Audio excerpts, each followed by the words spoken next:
अस्सलामुअलैकुम welcome to इमराद। दोस्तों, आजकल एक काफ़ी ज़्यादा बहस छिड़ी हुई है कि क्या पाकिस्तान की औकात है या ये पाकिस्तान बर्दाश्त भी कर सकता है कि दो स्टेल्थ एयरक्राफ्ट लिए जाएं और उन्हें फिर मेंटेन किया जाए, उनको ऑपरेशनल भी रखा जाए। बिकॉज ऑब्वियसली स्टेल्थ एयरक्राफ्ट काफ़ी ज़्यादा महंगे होते हैं और इसके साथ साथ काफ़ी ज़्यादा डाउट भी किया जाता है कि जब इंडिया ने अभी तक स्टेल्थ एयरक्राफ्ट नहीं लिया तो पाकिस्तान ने दो स्टेल्थ एयरक्राफ्ट लेने का ऐलान किया है, तो जाहिर बात है पाकिस्तान बहुत बड़ी मुसीबत में फंसने वाला है। तो इन चीज़ों को एनालिटिकली हम डिस्कस करते हैं। सबसे पहले तो मैं बताता चलूँ कि पाकिस्तान ने फिलहाल दो स्टेल्थ एयरक्राफ्ट का प्रॉपर ऐलान किया हुआ है और ये जो दो स्टेल्थ एयरक्राफ्ट है इनमें एक डायरेक्ट एक्विजिशन होगी, यानी कि चाइना से J-35 को पाकिस्तान प्रोक्योर करेगा, और दूसरा एयरक्राफ्ट तुर्किया का कान स्टेल्थ एयरक्राफ्ट है जिसको पाकिस्तान परचेज तो ओबियसली करेगा ही, लेकिन उसके साथ साथ इसकी TOT पाकिस्तान में आएगी। इसकी एक एक्सटेंडेड प्रोडक्शन लाइन पाकिस्तान में होगी और पाकिस्तान इस एयरक्राफ्ट को खुद बनाएगा।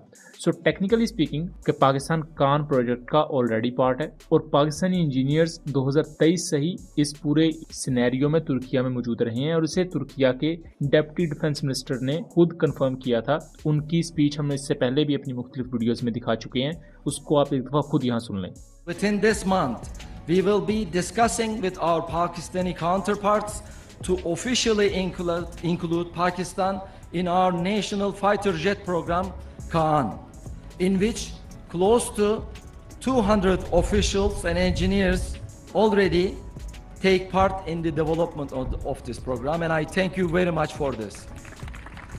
तो कान एयरक्राफ्ट की एक्सटेंडेड प्रोडक्शन लाइन पाकिस्तान में होगी, इसकी MRO फैसिलिटी पाकिस्तान में होगी और इस कॉन्टेक्स्ट में पाकिस्तानी मेड वेपन्स और टर्किश मेड वेपन्स इस प्लेटफॉर्म पर इंटीग्रेट किए जाएंगे। इवन दो यही फ्रीडम पाकिस्तान को J-35 के साथ भी होगा, क्योंकि अभी भी PL-15 और बहुत से इक्विपमेंट ऑलरेडी चाइनीज एयरक्राफ्ट पर पाकिस्तान यूज़ करता है और पाकिस्तान को फ्रीडम है कि पाकिस्तान अपने मुल्क में तैयार करदा स्मार्ट बॉम्ब्स भी उन पर इंटीग्रेट कर सकता है और पाकिस्तान ने किए भी हुए हैं, जिसकी इमेजरी को आप यहाँ देख सकते हैं। ये J-10C के साथ जितने भी A2 ग्राउंड म्यूनिशन पड़े हुए हैं ये सब पाकिस्तानी मेड है, तो इसके लिए आपको सेपरेट से वेपन्स मंगवाने की ज़रूरत नहीं पड़ती और ना ही उसका आपको सेपरेट खर्चा करना पड़ता है। और J-35 की TOT को लेकर भी बात हो रही है, क्योंकि रिसेंटली जब पाकिस्तान एयरफोर्स चीफ चाइना में थे तो ऑफिशियली उस प्रेस रिलीज में ये बात की गई है कि पाकिस्तान और चाइना इंडस्ट्रियल कोऑपरेशन को और ज़्यादा स्ट्रेंथन करेंगे, खासतौर पर मिलिट्री हार्डवेयर की डोमेन में। अब J-35 को लेकर MRO फैसिलिटी पाकिस्तान में कंफर्म है कि होगी, यानी कि J-35 या कान एयरक्राफ्ट को जब कंट्री में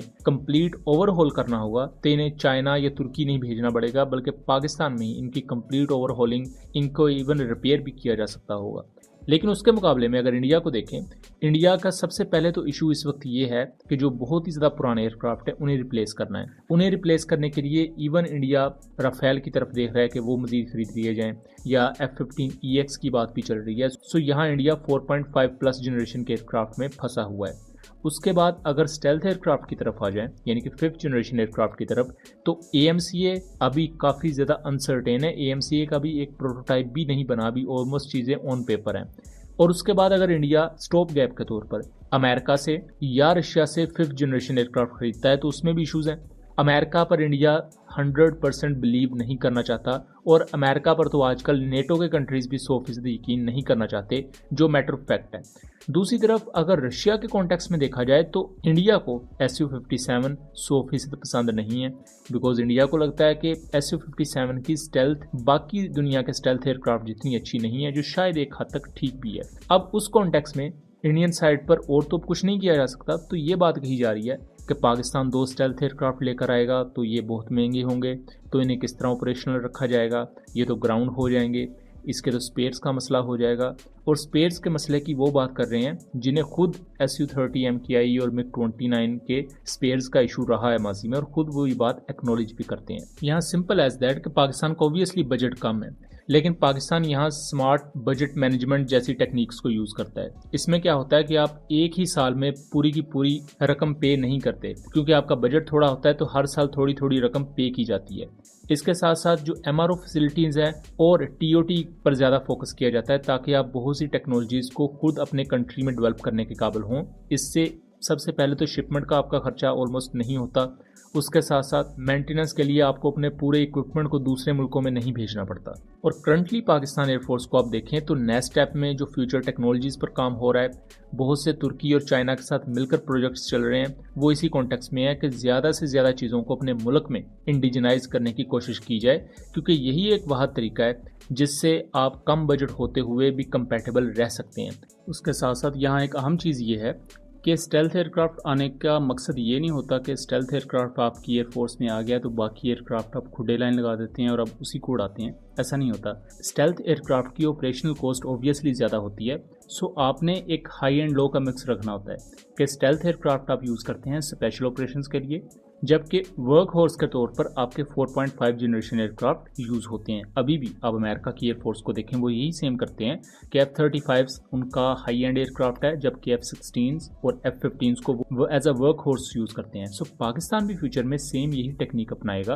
कि स्टेल्थ एयरक्राफ्ट के साथ साथ आपके जो 4.5 प्लस जनरेशन के एयरक्राफ्ट हैं, जिनमें आपका J-10C आ जाता है, आपका F-17 ब्लॉक 3 आ जाता है, एंड इन फ्यूचर आपका PFX एयरक्राफ्ट आ जाएगा। सो ये वो तमाम चीज़ें हैं जिसको लेकर इस पूरी चीज़ को मेंटेन किया जाता है, और इससे आप अपने बजट कंस्ट्रेंट्स को देख सकते हैं, उसके साथ साथ एक बेहतर तरीके से चीज़ों को मैनेज कर सकते हैं। बाकी छोटे पैमाने पर आपके लॉजिस्टिक इश्यूज़, उसके साथ साथ जो मेंटेनेंस इश्यूज़ होते हैं, फंड से रिलेटेड इश्यूज़, वो ऐसा नहीं कि पाकिस्तान एयरफोर्स में, वो दुनिया की बाकी एयरफोर्सेज में भी आते रहते हैं और वो टैकल भी उन्हें किया जाता है। और जो ये बात की जा रही है कि पाकिस्तान दूसरे मुल्कों से चीज़ें खरीद रहा है तो पाकिस्तान कम्पीट नहीं कर पाएगा, मेरा ख्याल है चीज़ों को उन्हें थोड़ा सा फैक्चुअली देखने की ज़रूरत है कि पाकिस्तान इस वक्त इंडिजिनसली क्या क्या कर रहा है। ख़ास तौर पर पाकिस्तान की डिफेंस एक्सपोर्ट्स में जिस तरह इजाफा हुआ है कि आज़रबाईजान पाकिस्तानी एयरक्राफ्ट खरीद रहा है, उज़्बेकिस्तान पाकिस्तान से मुशाक एयरक्राफ्ट खरीद रहा है। इसके साथ साथ दूसरा जो इलेक्ट्रॉनिक वॉरफेयर का इक्विपमेंट है, पाकिस्तान की आर्मी से रिलेटेड जो मुख्तलिफ इक्विपमेंट होता है,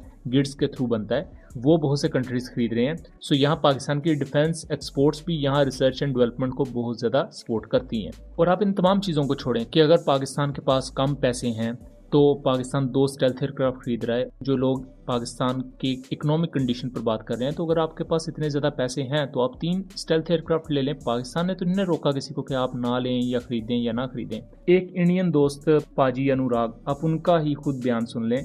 कि वो कहते हैं जिनकी औकात है उनकी औकात नहीं हो पा रही कि अपने गिरते स्क्वाड्रन्स को मेंटेन या अपग्रेड कर सकें, और जिनको ये समझते हैं कि हम जितनी औकात नहीं है उनकी इतनी औकात है कि वो हमसे पहले 2 डिफरेंट टाइप के 5th जनरेशन एयरक्राफ्ट अपनी एयरबेस पर सजा के बैठे हुए हैं, और सब कुछ औकात की बात है। सो मेरा ख्याल है कि इस तरह का जो बच्चेगाना एक नैरेटिव है कि किसकी औकात है किसकी नहीं, ये माजी में भी ऑलमोस्ट इसी तरह होता रहा है कि पहले कहा जाता रहा है कि पाकिस्तान ने F-16 क्यों हमारे खिलाफ इस्तेमाल किए। भाई ज़ाहिरी बात है वो F-16 है, वो LCA तेजस थोड़ी है जिसको बेंगलोरों में बिठाया हुआ है बस कुछ फ्लाइंग ऑपरेशंस के लिए, और ना उसका कोई ऐसे अभी तक प्रैक्टिकल कॉम्बैट एक्सपीरियंस है। वो F-16 है, अगर उसे लिया है पाकिस्तान ने तो अपने कॉम्बैट यूज़ के लिए लिया है ना। और अगर पाकिस्तान की सोवरेनिटी पर बात आएगी तो पाकिस्तान हर मीन्स के थ्रू जवाब देने का मजाज होगा, चाहे उसके लिए F-16 क्या कुछ भी यूज़ करना पड़े। सो इस तरह की जो चीज़ें हैं कि जी पाकिस्तान किस तरह ऑपरेट करेगा, पाकिस्तान को स्पेस का मसला हो जाएगा, ये माजी में भी होती रही हैं और कभी ऐसा कुछ हुआ भी नहीं, बल्कि जो ये बातें कर रहे होते हैं उनके ऐसे इश्यूज ज़रूर बनते रहे हैं। सो उम्मीद करता हूँ कि चीज़ें क्लियर रही होंगी। वीडियो पसंद आई हो तो इसे ज़्यादा से ज़्यादा शेयर कीजिएगा ताकि इस तरह की मज़ीद इन्फॉर्मेटिव वीडियोस हम आपके लिए लेकर आ सकें। मिलेंगे अगली वीडियो में, तब तक के लिए अल्लाह हाफिज़।